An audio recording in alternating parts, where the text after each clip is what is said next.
Isu 7 player bola sepak Malaysia yang digantung FIFA. Adakah Kementerian Dalam Negeri bersalah dan salah guna kuasa? Mari sini saya nak jawab beberapa persoalan yang popular. Pertama, berapa banyak player bola yang dapat kerakyatan Malaysia? Daripada 2018, hanya 23 orang saja. Dan kerakyatan secara naturalisasi ni bukan untuk player bola sepak saja.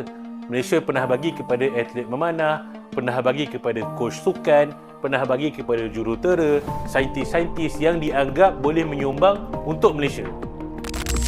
Jadi, adakah Menteri Dalam Negeri dengan Kementerian Dalam Negeri ni hanya bagi kerakyatan kepada pemain bola? Macam mana pula tentang rakyat lain, kanak-kanak yang susah dapat kewarganegaraan?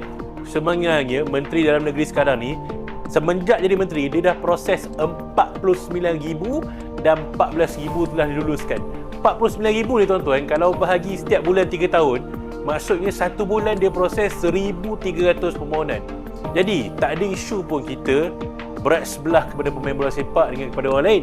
Semuanya dalam proses. Bahkan KDN sendiri akan keluarkan SOP untuk memastikan permohonan kewarganegaraan selepas ini akan diselesaikan dalam masa 1 tahun. Kita juga kena faham, ada beza permohonan kerakyatan melalui kuat kuasa undang-undang, melalui pendaftaran dan melalui naturalisasi. Tak boleh longgok semua perkara sama. Tapi yang penting, dalam isu pemain bola sepak ni, semuanya mengikut lunas undang-undang dan permohonan-permohonan lain telah pun diproses dengan laju oleh Kementerian Dalam Negeri.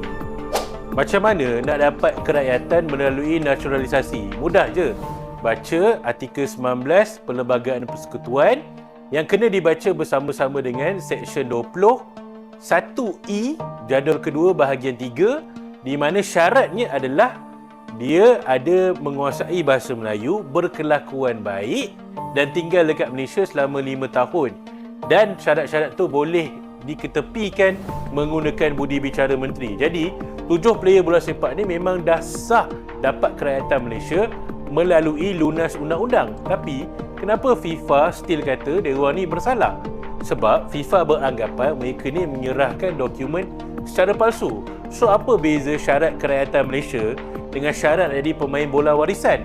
Korang kena faham, nak jadi rakyat Malaysia ikut artikel 19. Tapi kalau nak jadi pemain warisan yang main mewakili Malaysia, itu kena ikut undang-undang FIFA. Undang-undang FIFA lah yang ada mak dia kena lahir kat Malaysia ke, ataupun atuk nenek dia kena lahir dekat Malaysia ke.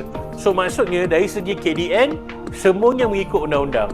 Tapi dari segi FIFA, itu masih lagi dalam siasatan dan rayuan daripada FAM. Malahan, Jabatan Pendaftaran Negeri pun selepas dia buat semakan, dia berpuas hati bahawa player-player tu ada kaitan keluarganya dengan Malaysia. Tapi itu semua tak penting sebab yang penting dia hanya memenuhi syarat bawah artikel 19.